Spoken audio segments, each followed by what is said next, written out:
Bonjour, bienvenue sur la demi-heure radioactive animée par le collectif Antinucléaire 13.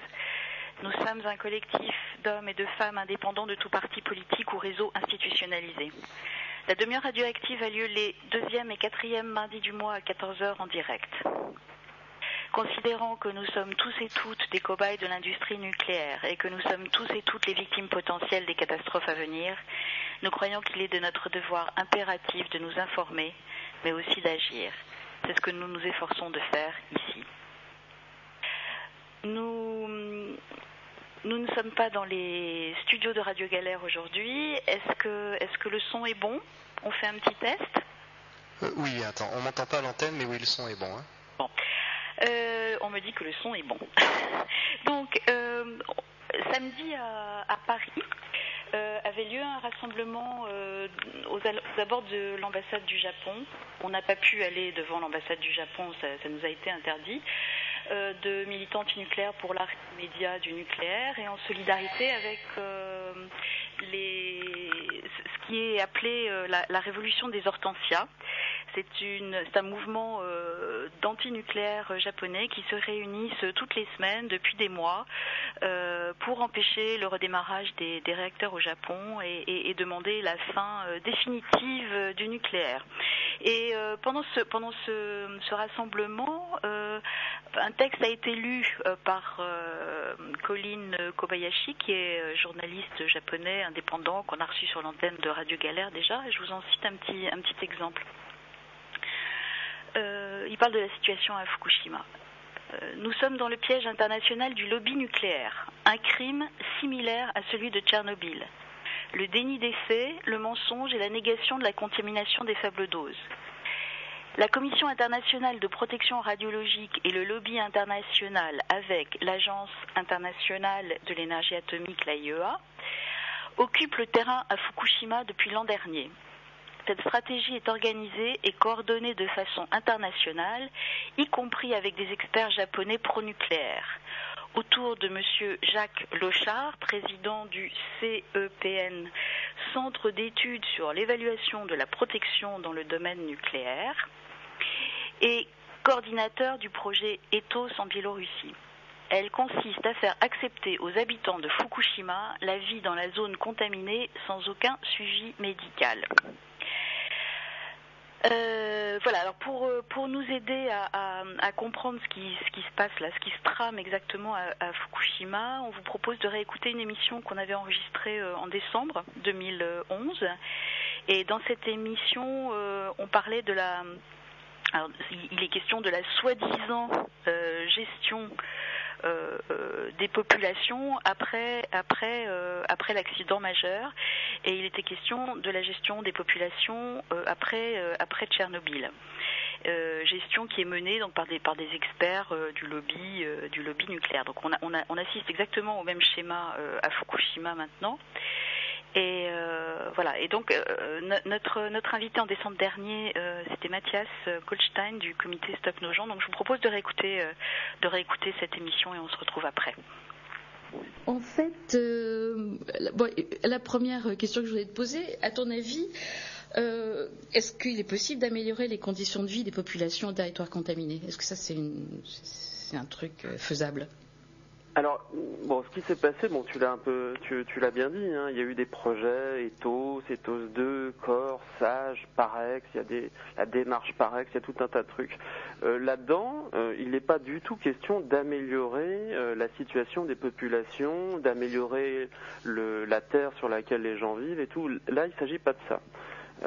Améliorer la situation des gens, les soviétiques, au moment où c'était encore l'Union soviétique, ont fait tout un tas de choses. Ils ont essayé de nettoyer la terre, c'était ce qu'ils ont appelé la liquidation de Tchernobyl. Donc c'était au début laver les maisons qui avaient reçu les retombées, laver les routes, remettre de l'asphalte. Ça a été aussi enlever la couche superficielle de la terre et l'enterrer, c'est-à-dire on prenait la couche fertile de la terre, les 30 à 50 cm qui étaient au-dessus et on les enterrait dessous. Ça a été tout un tas de trucs dans ce genre-là pour essayer de limiter les radiations qu'on recevait en surface. Et donc la conclusion des soviétiques, ça a été le programme a échoué. on n'a pas pu remettre, alors eux ils ont appelé ça, on n'a pas pu remettre le gin radioactif dans sa bouteille. Le gin, c'est une espèce de mauvais esprit, une espèce de petite tape. Voilà, donc leur conclusion à eux, c'est non, on peut pas. Donc c'était clairement dit ou c'est donc en fait ils disent on peut pas régler ce problème puisque la radioactivité même des scientifiques quand même qui diraient qu'on peut régler ce problème donc ça veut dire qu'est-ce qu'on fait dans ces cas-là si on peut pas améliorer entre guillemets les conditions de vie c'est là qu'ils ont eu ces idées géniales de mettre en place ces usines à gaz. Qu'est-ce que c'est ce projet Ethos? En fait, on peut imaginer que en façade, c'est ce qu'ils disent, c'est on va faire des études, on va mesurer la radiologie, enfin la radioactivité. Mais en fait, c'est pas ça. Ça vient pas de. Il faut bien voir que tous ces projets sont des projets qui viennent de l'ONU ou qui viennent de la Commission européenne, qui viennent de l'Europe ou des organisations mondiales, mais ça vient pas des soviétiques. Les soviétiques, ils avaient comme leur projet, c'était ils ont fait une zone interdite, ils sont évacués, ils ont essayé de nettoyer, et ils avaient un programme d'évacuation d'un certain nombre de villages et de territoires, parce qu'ils ont une contamination évidemment qui n'est pas limitée à un cercle, les jolis petits ronds qu'on a fait autour de Tchernobyl ou de Fukushima.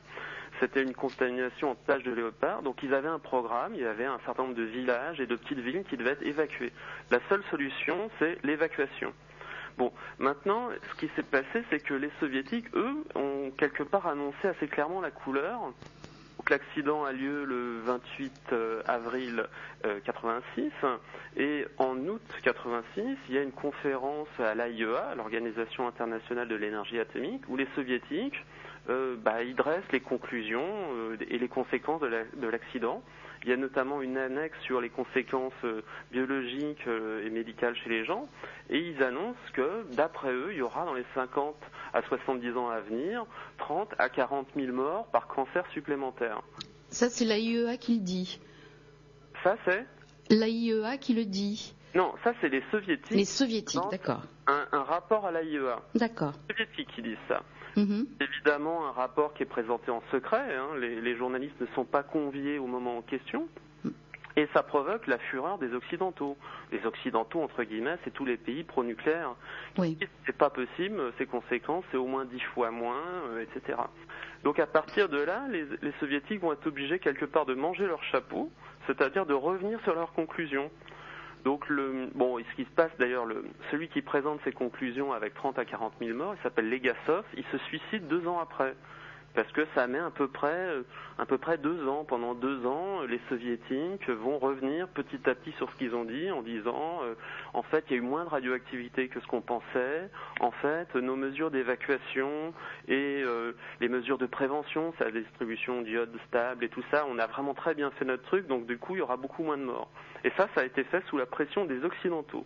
D'accord. C'est les Occidentaux qui demandent ça aux Soviétiques. D'abord, de faire une autocritique, de revenir sur ce qu'ils ont dit. Et ensuite, c'est les Occidentaux qui quelque part, donnent c'est de la faute des Occidentaux, c'est de la faute des pays industrialisés et nucléaires s'il y a un certain nombre d'évacuations, du coup, qui n'ont pas lieu. Et aussi, tous ces programmes d'études, quelque part, ça vient de nous, pays nucléarisés.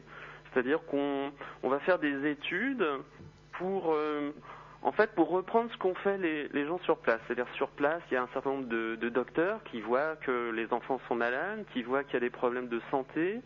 Et l'important pour ces études, c'est d'anesthésier la contestation locale, c'est-à-dire principalement les docteurs et les populations.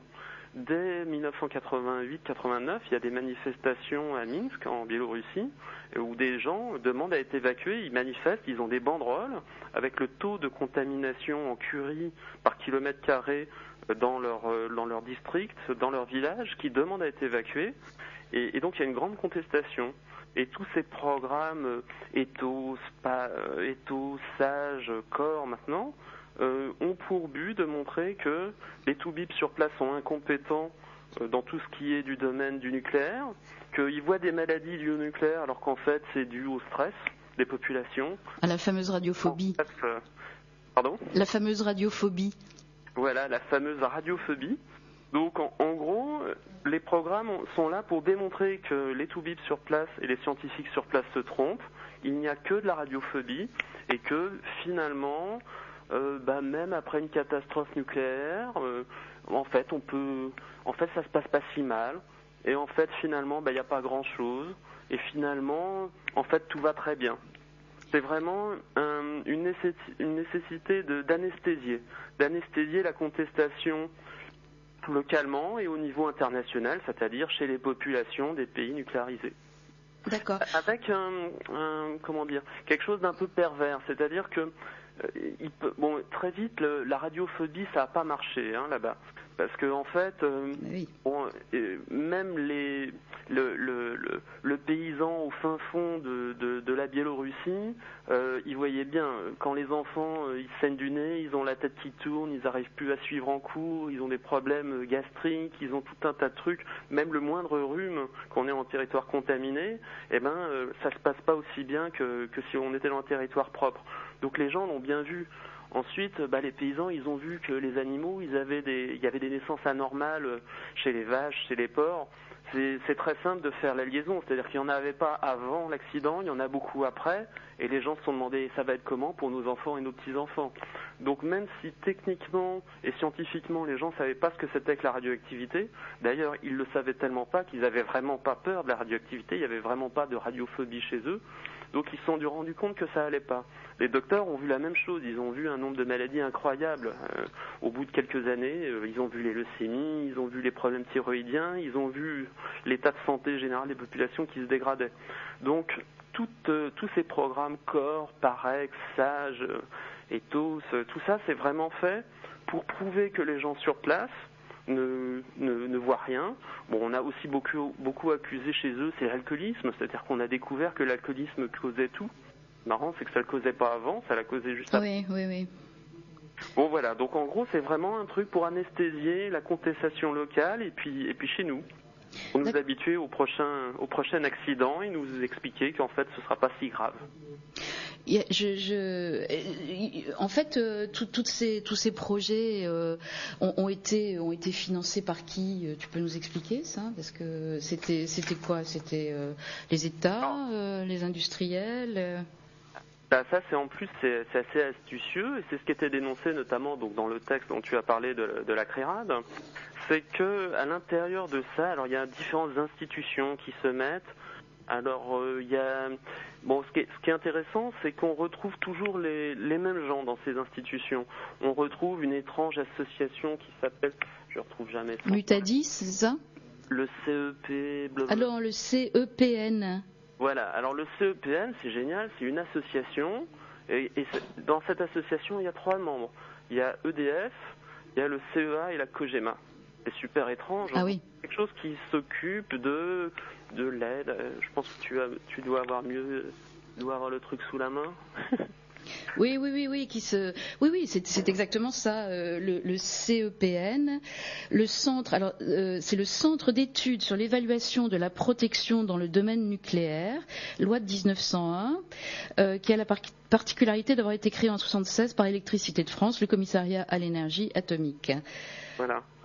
Donc il y a aussi l'université de Compiègne, il y a le groupe Mutadis, la gestion sociale du risque. Parce que alors ce qu'il faut bien voir, c'est qu'on retrouve un certain nombre de gens qui sont EDF, le CEA, la COGEMA. C'est-à-dire que c'est assez génial, c'est que les frais d'études pour habituer les gens à vivre en territoire contaminé font vivre des gens du lobby nucléaire. C'est-à-dire que c'est le lobby nucléaire qui arrive, grâce à ça, à trouver des pompes à fric pour, soi-disant, aider les gens. Bon, alors il faut revenir sur ce que ça veut dire aider les gens.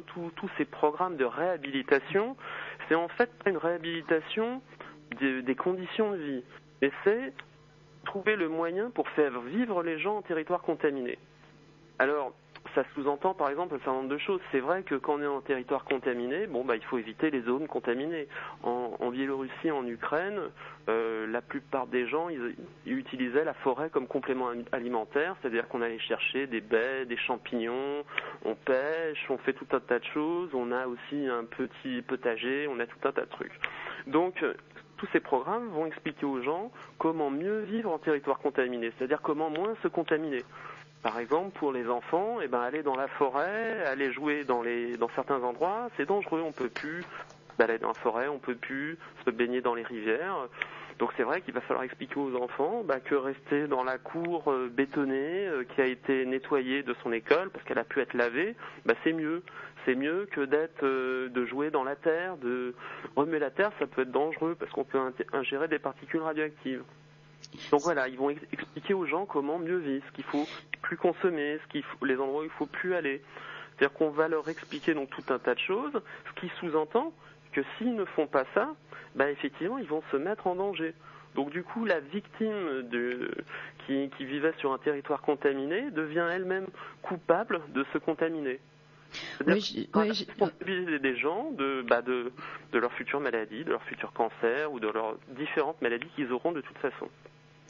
Oui, je vois là dans la propagande sur le programme CORE, par exemple, que le programme est fondé sur 3 constats. Bon, le sol et les écosystèmes sont contaminés pour une très longue durée. Bon, ça c'est quand même sympa de le reconnaître. Outre l'impact sanitaire, c'est l'ensemble des conditions de vie des personnes sur les territoires contaminés qui sont déstabilisées. C'est très très sympa de le noter aussi. Et le 3e constat qui revient à ce que tu viens de dire, c'est en complément de l'action des autorités publiques, comme si les autorités publiques pouvaient avoir une action quelconque sur des territoires contaminés, mais en complément de l'action des autorités publiques, les personnes exposées peuvent contribuer à préserver leur propre santé. C'est-à-dire qu'on inverse encore une fois la charge, quoi. Ce sont les victimes, comme tu disais, qui sont obligées de prendre les mesures pour préserver leur santé. Voilà. Mais c'est assez fantastique, c'est que dans ces programmes, alors moi j'ai épluché ces trucs-là, j'ai aussi, on voit qu'on parle de développement durable, hein. Oui. C'est important, c'est un bon truc le développement durable. Bon, maintenant, alors c'est vrai qu'il y a effectivement, si on se place uniquement du point de vue administratif, il y a des choses à faire. Par exemple, effectivement, quand un champ est contaminé, si les vaches sont dessus, elles vont se contaminer, ça va contaminer la viande, le lait, etc. Par exemple, dans ce cas-là, pourquoi ne pas faire à cet endroit-là un élevage hors sol ? On peut effectivement, si on a des cochons, on fait un élevage hors sol, on leur fait venir de la nourriture propre et on peut continuer donc du coup de produire sur un terrain complètement contaminé. La nourriture propre, par exemple pour les cochons, ce sera de la nourriture pas trop sale. Ce qu'on entend par propre, c'est dans les normes radiologiques, c'est-à-dire pas plus qu'un certain nombre de becquerels par kilo. Donc, dans leur logique à eux, ce qui est un peu une logique de fou, on peut continuer à avoir des productions agricoles sur des territoires très contaminés. Il y a aussi un truc qui a été beaucoup appliqué en Russie, c'est quand par exemple si le blé n'est pas aux normes, par exemple le blé il est à 1000 becquerels par kilo et que la norme c'est 500, il suffit de le mélanger, on met 1 kilo de blé contaminé, 1 kilo de blé pas contaminé, on mélange tout et on tombe à 500. Bon, il y a aussi un autre truc, c'est si sur place il faut que la population mange de la nourriture propre, la nourriture très contaminée, on va l'envoyer ailleurs, dans les républiques, beaucoup plus loin. Donc on va bien diluer la contamination. Mais diluer la contamination, au final, ça fait le même nombre de morts. Simplement, les morts vont pas être locales, ils vont être beaucoup plus loin dans des territoires. Donc les statistiques sont diluées aussi. Les statistiques, c'est surtout, il faut vouloir les voir. Est-ce qu'on veut voir ?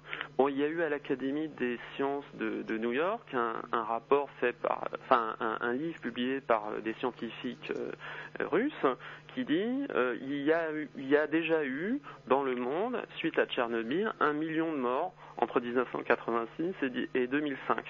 Bon, maintenant 1 million de morts, il faut vouloir le voir parce que c'est 1 million de morts en plus de tous les gens qui meurent de manière naturelle. La manière naturelle étant, elle aussi, souvent le cancer. Enfin, naturel, ça peut être dû à tout un tas de dominations par ailleurs. Mais donc du coup, imaginons qu'on rajoute 1 million de morts.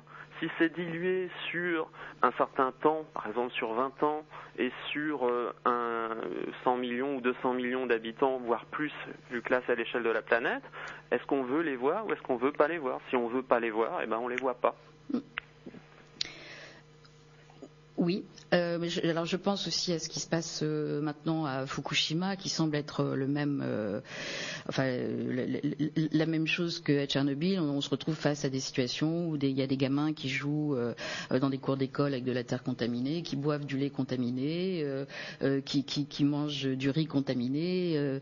Voilà, bon, on est un peu dans la même situation. Alors, je voulais aussi te demander, parce qu'il y a quelque chose qui a été mis en place en France, qui s'appelle le CODIRPA. Alors le CODIRPA, c'est le comité directeur pour la gestion de la phase post-accidentelle. Ça a été mis en place par l'autorité de sûreté nucléaire. Alors post-accidentelle d'une situation d'urgence radiologique. Faut bien dire urgence radiologique. On ne parle pas catastrophe nucléaire ou accident. Non, surtout pas. Radiologique. Surtout pas. Donc ça veut dire qu'en fait, alors j'ai regardé, il y a effectivement donc il y a une mise en place de 9 groupes de travail qui portent sur la vie dans les territoires ruraux contaminés, le suivi sanitaire des populations, la gestion des déchets, produits contaminés, terres contaminées. Donc en fait, ça veut dire qu'en France, les autorités reconnaissent que on peut avoir une catastrophe du type Tchernobyl ou Fukushima. Si on prévoit déjà comment on va faire pour ou moissonner le blé ou plutôt l'incorporer dans la terre. C'est très précis, c'est horriblement cynique, non ? Donc le CODIRPA, c'est vraiment guide, c'est marqué guide d'aide à la décision pour la gestion du milieu agricole en cas d'accident nucléaire. Alors troupeaux laitiers, troupeaux allaitants, élevage de porcs, volailles, veaux, culture en plein champ, prairies, culture sous abri, vignobles, vergers, information générale sur le nucléaire, etc.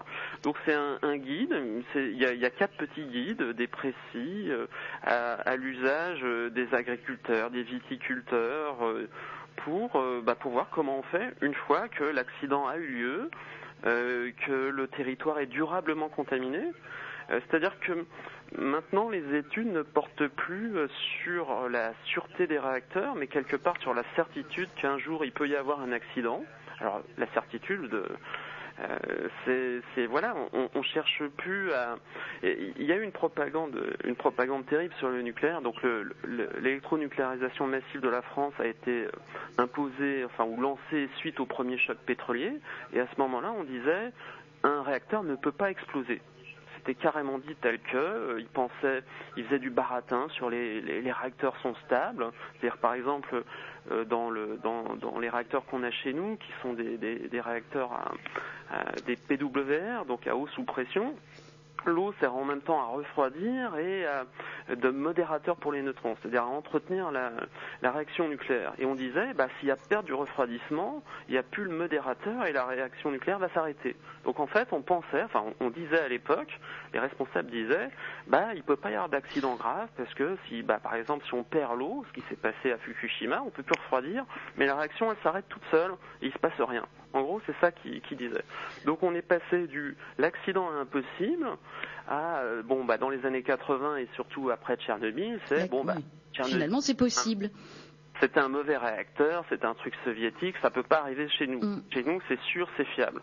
Et maintenant, on est dans une espèce de troisième phase, c'est quand la catastrophe va arriver, suite aux études CORE, SAGE, PAREX, ETHOS et tout, on s'est rendu compte qu'en fait la vie en territoire contaminé est pas si désagréable que ça. Pas de problème. Donc CODIRPA, c'est la même chose, c'est-à-dire qu'il va nous appliquer la même chose que ce qui s'est passé après Tchernobyl, c'est-à-dire les populations ne seront pas évacuées et il va falloir vivre avec. Et c'est ce qui se passe au Japon maintenant. Les gens sont maintenus dans les zones contaminées. On élève la dose pour les écoliers. Les écoliers sont munis d'un petit détecteur pour vérifier ce qu'ils ont encaissé comme dose tous les jours. La dose autorisée pour les écoliers, c'est la dose qui était autorisée pour les travailleurs du nucléaire. C'est-à-dire qu'on va donner, les enfants vont pouvoir recevoir la dose annuelle que recevait un travailleur du nucléaire. Un travailleur du nucléaire, c'est quand même très différent. Oui, non, mais c'est totalement scandaleux. Et là, on parle même pas de la nourriture. On parle pas de tout ce qui va se produire à long terme et sur le cumul de toutes ces doses, quoi. Parce que c'est ça aussi. Ce qui va se produire à long terme, il y a des responsables biélorusses qui disaient, pour l'instant, on peut encore analyser ce qui se passe, c'est-à-dire on peut encore mesurer la radioactivité, on peut encore prendre des décisions. Mais il y a un certain nombre de gens en Biélorussie qui ont dit, mais qu'est-ce qui va se passer dans une ou dans 2 générations? Est-ce qu'on aura encore des gens qui pourront administrer les territoires? Parce qu'il y a les maladies, il y a tout ça, mais il y a aussi, par exemple, en Biélorussie, les enfants n'arrivent plus à suivre en cours, il y a une baisse de QI, il y a une baisse de la capacité d'attention, et ils sont en Biélorussie, ils pensent que d'ici quelques générations, là on est à la 2e génération, c'est-à-dire que les gens qui étaient enfants en 1986 commencent à avoir eux-mêmes des enfants. Et quand ces enfants-là en auront d'autres, qu'est-ce qui va se passer? Est-ce qu'il restera des gens assez compétents pour être docteur, être responsable d'usine? Ils se demandent même s'il en restera et comment ça va se passer. Pour finir sur une note abominablement cynique, dans le programme CORE, il y a un petit passage qui dit, s'appuyant sur l'expérience du projet ethos comme éthique, le programme CORE favorisera le développement et la transmission intergénérationnelle d'une culture radiologique pratique au cœur de la vie quotidienne des habitants des territoires contaminés. Il comprendra également des projets concernant la mémoire et sa transmission intergénérationnelle et internationale. Et moi, ça me file les jetons. Voilà. Top. Alors voilà, c'était une émission qu'on avait enregistrée en décembre. Il se confirme effectivement que tout ce dont on a parlé dans cette émission est en place à Fukushima maintenant. Et voilà à quoi nous serons confrontés en cas de catastrophe nucléaire en France, à la différence près qu'en France, la loi prévoit que c'est l'armée qui gère les populations immédiatement après l'accident. Voilà. On avait des nouvelles à vous donner du Japon, mais on fera ça la semaine prochaine. Donc, prochaine émission mardi 23 à 14h. Et vous pouvez retrouver toutes nos émissions soit sur le site de Radio Galère, soit sur notre blog. Le blog du collectif antinucléaire 13, collectifantinucléaire13.wordpress.com, et notre mail si vous voulez venir travailler avec nous, collectif-antinucléaire13@orange.fr. Merci beaucoup Rémi à la technique. À la semaine prochaine alors.